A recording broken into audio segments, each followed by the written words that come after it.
Welcome to the Content Amplified podcast, brought to you by Masset. Our goal is to help you get more from your marketing content. Each episode is a 10 to 15 minute interview with industry experts that share amazing insights to help you squeeze as much juice from your content as you possibly can. Here's today's interview. Welcome back to another episode of Content Amplified. I'm super excited for today's episode, and Laura even stayed late today to do this, so thank you so much for being here, Laura. Thanks for having me, Benjamin. Laura, before we dive in, maybe you could give us a quick explanation of your work experience and just your passions in marketing, what you love about marketing and storytelling in general. Love to kind of catch up on you and kind of set the stage for the conversation. Well, thank you so much for this opportunity, first of all. My background is in developing impact storytelling for stories that are difficult to tell.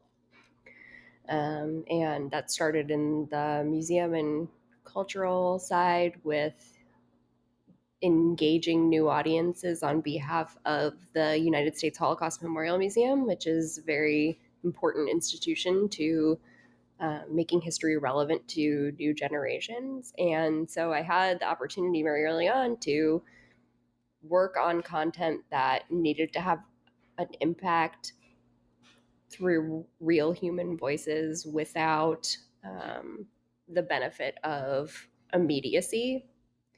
And meaning the history has many years passed, and I became a tech marketer off of that. So you really can do anything if you know how to write or create, graphic storytelling. And thanks for having me.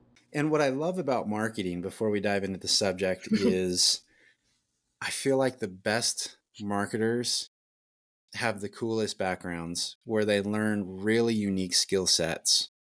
And then they come and they apply it to tech businesses, SaaS businesses, it doesn't matter. But on this podcast alone, I've interviewed so many people who it took a lot of different roles and positions to find marketing, and their perspectives are so unique. So I absolutely love it. I think it's a superpower of marketing in general that we have found an industry in an area where we just consume people with a really diverse set of skills and backgrounds and put them all on the same team and give them storytelling privileges. And I think really cool stuff happens. So I love it. I love the unique perspective.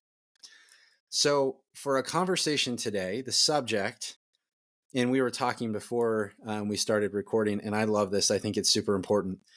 When we often talk about subject matter experts, we talk about sourcing content. We talk to the experts to write the content and have really good information in that content, have it be really relevant. But what we don't talk about is the next step about using those same subject matter experts and using them as a distribution channel, using their network and their audience to actually go out there and promote your content for you. And this is such a unique spin on this.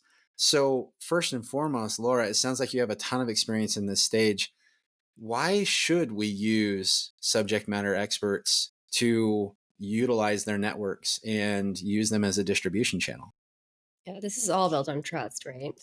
You can't develop content for example, somebody who's a PhD in radio frequency engineering without understanding kind of what they care about and where they are in terms of what they're actually doing and building. Those people are very well connected often to the other experts around them and also industry. Industry. I would go as far as to say is that industry influencers are almost always selling you something, but if you can latch on to and really cultivate quality content from people who are in, like, let's just say academia or in the nonprofit space, pure thought leaders, and they're often very well networked into industry. So got some great people that I have access to in, previous roles that I've had who are, they don't have a huge digital footprint, but they're extremely meaningful to the other, not just scholarly, but industry professionals around them who, especially in B2B, trust them to define what's important. in terms of product development, for example, what the market needs, where can we actually test these things.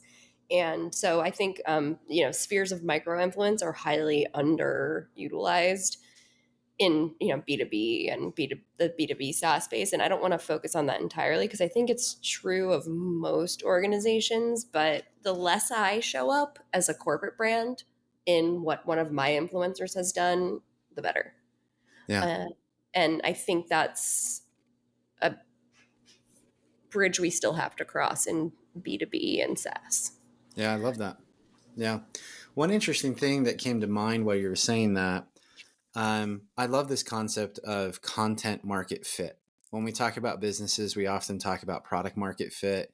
If customers love what you're selling and they're using it and sharing it, you have some decent product market fit. And the objective for a business is to find that. That's like their number one objective. What's really cool about content market fit, if you're using subject matter experts as your distribution channel, it's a really good barometer to know how good your content is for that market, because there's no way they're going to share or put their name on or distribute your content if it's not something they would want to consume themselves. And so it's this fun little, because as businesses, we can put out there anything we want. And a lot of times we put stuff out there that no one wants to read.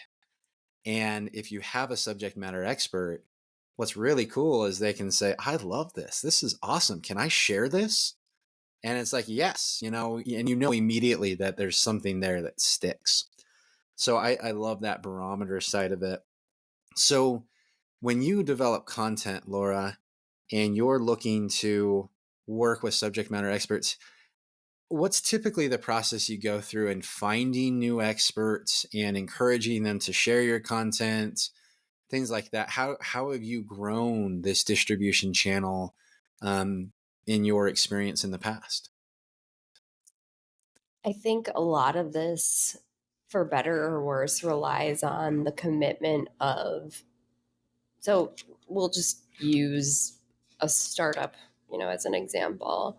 Typically people they have a going concern in the startup space, B2B tech space.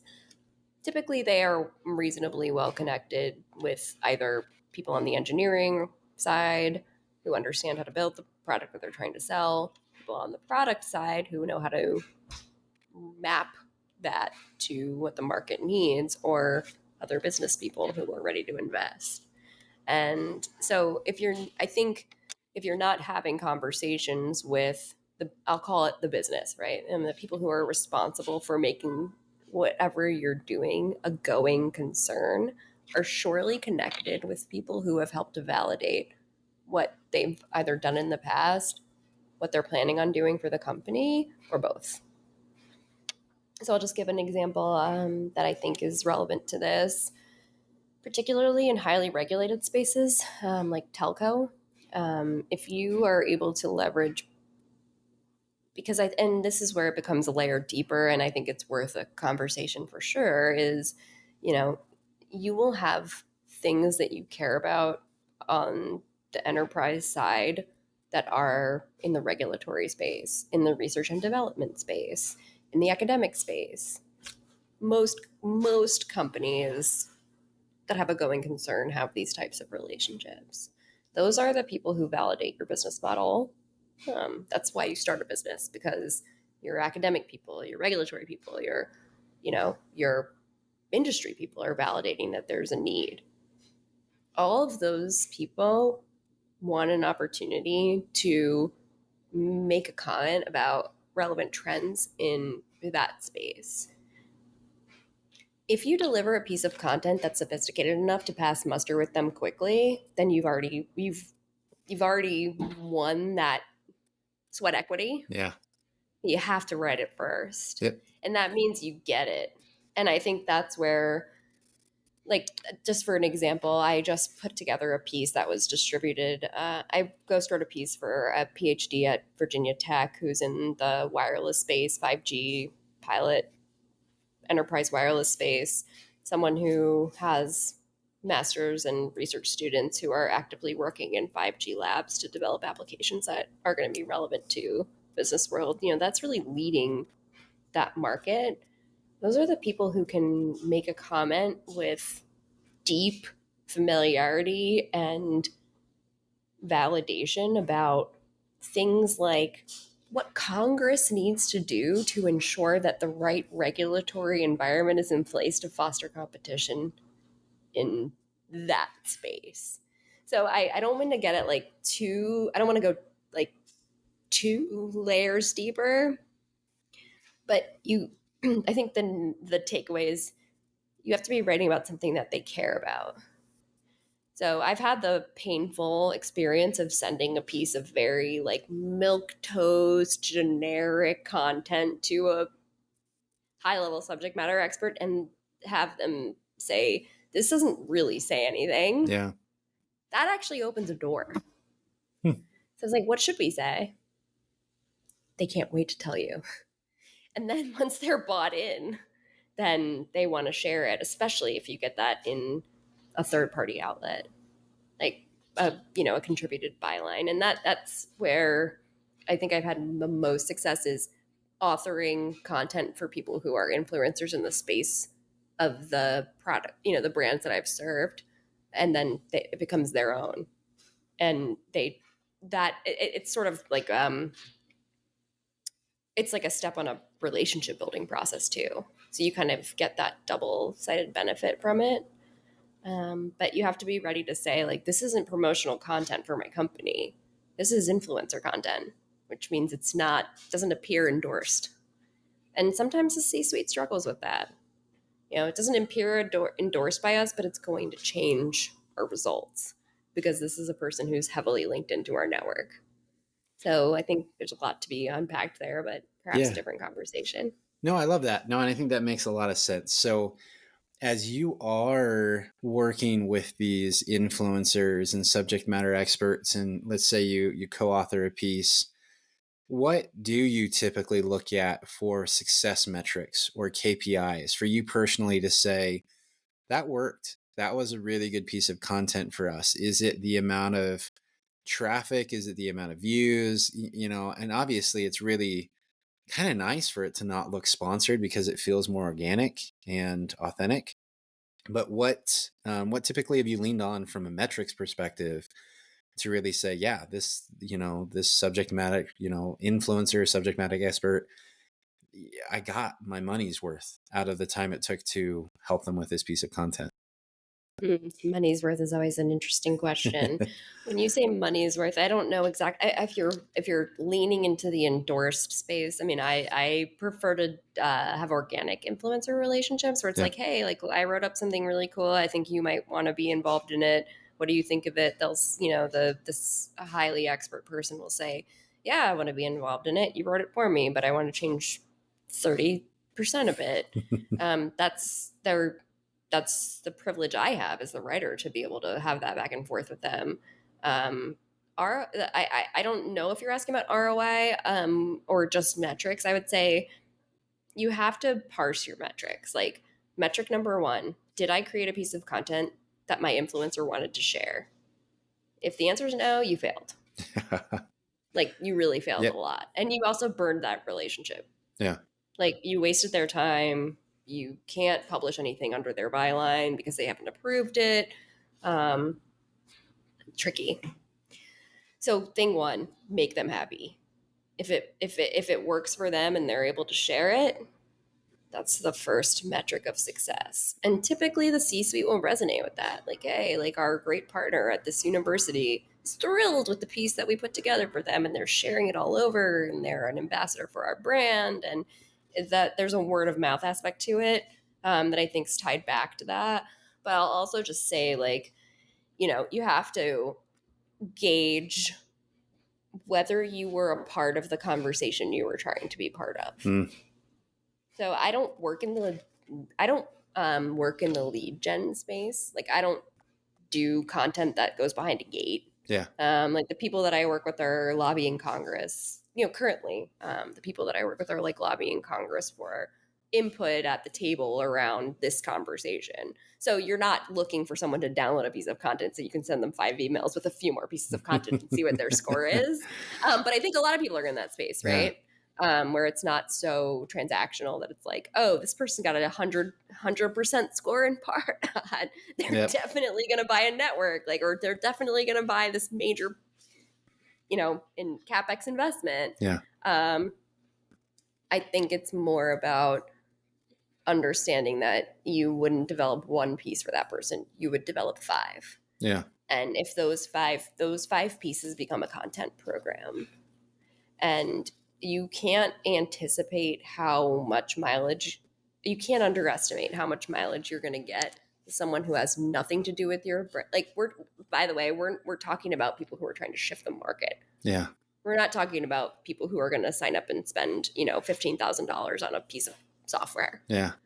So this is a little bit of like a different marketing motion than what a kind of, I would say, low cost or medium cost enterprise piece of software is. But I do think that it's pretty trackable to say this person who we value, who lobbies on our behalf, got so much traction from this piece that we wrote for them that they can't wait to go out and fly the flag. Yeah. I hope that answered your question. I think it's a little bit more nuanced than just how do you measure ROI from these efforts. But I don't currently work in a space where I'm selling licenses or seats to software. So it's a little bit more like, and that's a different sales. I mean, I'm not diminishing it in any way. It's more of No, you're fine. Yeah. I think it's spot on because I think it's universal. The principles for sure. Like there's obviously nuance from influencer and industry and different segments, but the ability to go out there and find someone who has the right network to collaborate with them, to get access to that network that otherwise you couldn't get access to, especially for free. And outside of the time and effort it took to produce the content, there's so much to be had there. That's an underutilized channel in almost every single segment. And for the individuals trying to grow their networks that are subject matter experts, they're chomping at the bit for more that they can share. And if you provide this content on a golden platter like you have, it really just makes them huge advocates, and they lean on you as experts, and they kind of drag your reputation in with them to say, hey, I'm an expert and I've kind of partnered with this other expert, and giving you that authenticity for the rest of the segment. I just wanted to mention, like, I think then if you add on, because we are talking about distro, right? And I don't want to lose that. If you add on the layer of, because I owned content is important. It's especially important if you're, selling seats or licenses to software and you need to move people through a sales motion in that way. But I think, if you add the overlay of getting that piece of content, and this is why I'm kind of a one woman shop in so many ways. And I think a lot of us are one man, one woman, one person shop. If you get it placed in the right publication, then you've added a whole other layer of goodwill with the SME and also reach. Yep. So the more like I can't, and I know it's a lot of rolling up of the sleeves from the actual spending time with the SME to develop the content to writing something that they'll like and then pitching it. Yeah, I don't sleep a lot. I don't think any of the people who are listening to this probably do. But that adds another layer of significance, and you can't measure the goodwill. Yeah. I mean, I do think in a complicated environment where most companies are restricting their tech spend and living under some austerity measures around their spend, is to emphasize the validation of external subject matter experts who have been served well by the brand. But if you're missing the alignment on the mission, you're working with the wrong subject matter expert or influencer. So there's a little bit of like puts and takes there. Yeah. Perfect. Well, it seems like it goes by super fast when you're recording, but It flew. I know it goes by quick. So first of all, you probably notice you can't see this because we don't record video, but I was taking so many notes because I'm like, oh, I got to do this. I got to do this. I got to do this. So this is so helpful. Thank you for sharing your insights, Laura. If someone wants to connect with you, maybe there's a subject matter expert out there that wants to connect with you. How should they find you, and what's the best way to connect with you online? Yeah, I'm going to go ahead and take this opportunity to spell my last name. It is KleB as in boy, Anow. I'm Laura Klebanel. Some people call me LK, and I'm on LinkedIn, also the LK. So find me there. All right. Well, I'll let you have a great day and a great evening. Thank you so much for the time. Thank you for listening to the Content Amplified podcast. Please subscribe and leave us a review. And for additional ways to get more out of your content, visit our website at getmasset.com. That's getmasset.com. And tune in next time to the Content Amplified podcast.